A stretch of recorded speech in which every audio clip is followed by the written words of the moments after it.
Perkenalkan, nama saya Sumarni Rahmawati Muhyiddin dengan NIM 2023745771 dari kelas 3B Manajemen Perusahaan.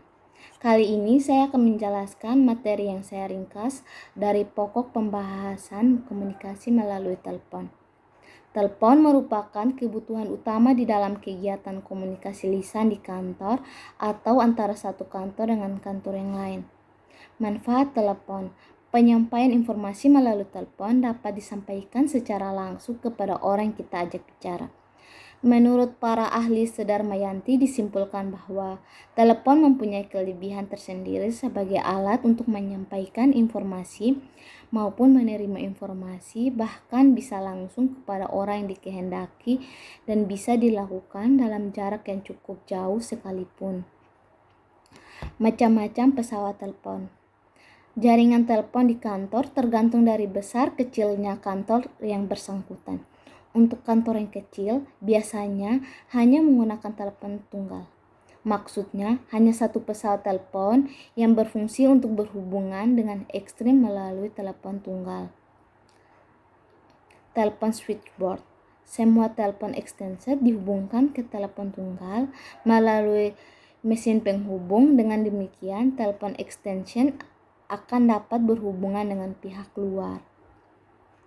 Operator switchboard. Petugas yang bertanggung jawab terhadap switchboard sering disebut sebagai operator atau resepsionis telepon. Tugas utama operator adalah melayani telepon, baik yang masuk maupun yang keluar melalui switchboard dalam suatu organisasi. Teknik bertelepon. Sering terjadi yang sudah melakukan pembicaraan lewat telepon tetapi tidak mendapatkan hasil yang diinginkan.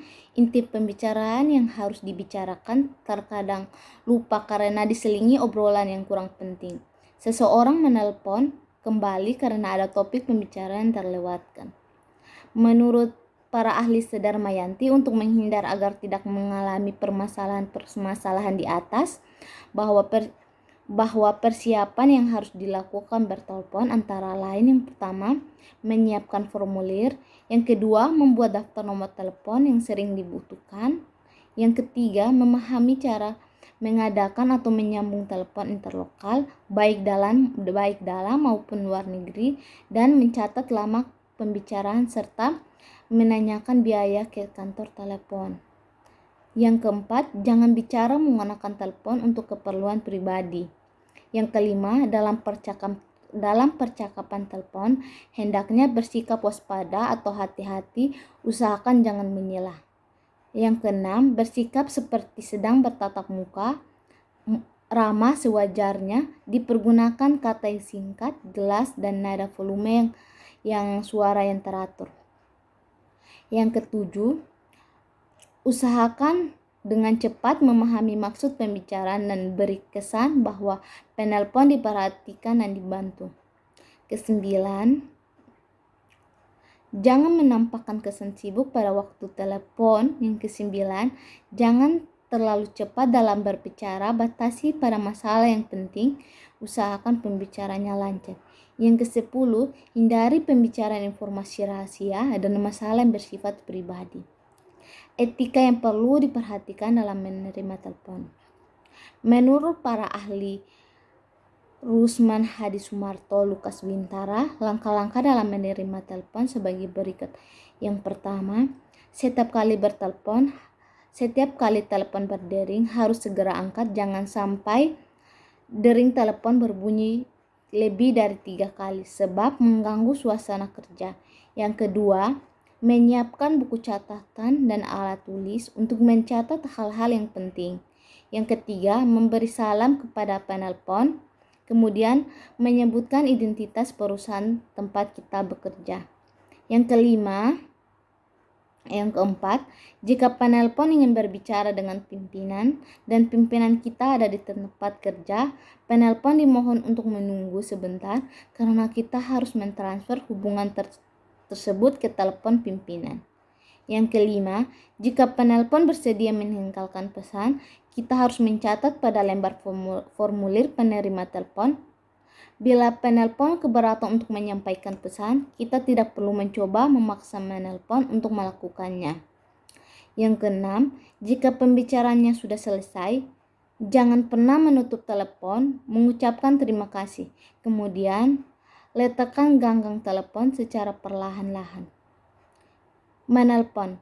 Selain mengetahui cara-cara baik di dalam menerima telepon, seseorang operator harus mengetahui cara-cara yang baik untuk menelpon ke keluar. Menurut para ahli, ada beberapa langkah-langkah dalam menerima telepon menurut Rusmasari Hadi Sumarto. Yang pertama, nomor telepon yang akan dihubungi. Yang kedua, informasi yang akan disampaikan. Yang ketiga, catatan dan alat tulis bila ada hal-hal yang perlu dicatat. Kesalahpahaman dalam menggunakan telepon.